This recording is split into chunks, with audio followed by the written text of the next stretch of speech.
The assisted tuck planche lets you actually feel what it might be like to hold the tuck planche. Now, you've probably got a really strong planche lean, but you don't quite have that tuck planche. This might be a nice little bridge. Of course, you're gonna need other accessories to work on it, but this might be a nice little bridge to help get you there. So you're gonna need some parallettes or an elevated surface for your body to get between, and a partner for this one as well. So let's get Can set up here. Now, as we always do with the planches, the first thing is turning the hands out. So we don't wanna have it facing forward. I mean, you can, but it's going to be very, very heavy on the wrist. So to save the wrist a little bit, just like any planche, we want to turn the hands out with a bias to still have the index finger facing forward so that we have a bit of balance. Then from there, we're going to have the arms locked. You can see Can already has the feet underneath the hips here. We're going to press into my hand, maximum protraction, good. Then we're going to start to shift the weight forward, just like we would with any planche lean. What's the max you can go? Lean, lean, lean. Nice. Then we bring one knee up towards the chest.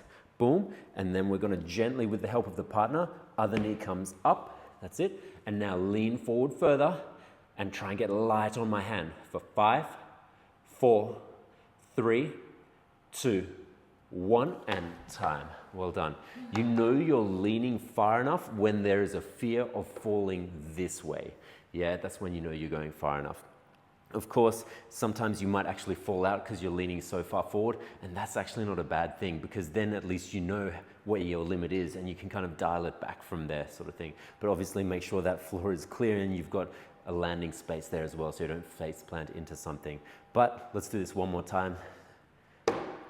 Same deal. That sounded like it hurt. Arms straight, hands turned out. Let's press up, good, get the hips up too, walk the feet forward a little bit, and now start leaning as you would with a planche lean, good, without losing that protraction, keep pressing, good. Bring one knee up towards the chest, and the other leg comes up together, here we go, and now let's lean, what you got, now protract more, Wah! And so that can happen, but the good thing is the floor is right there, right? So very safe landing there, just bring the feet out in front. And that is your tuck planche. Well done, good job, you did it.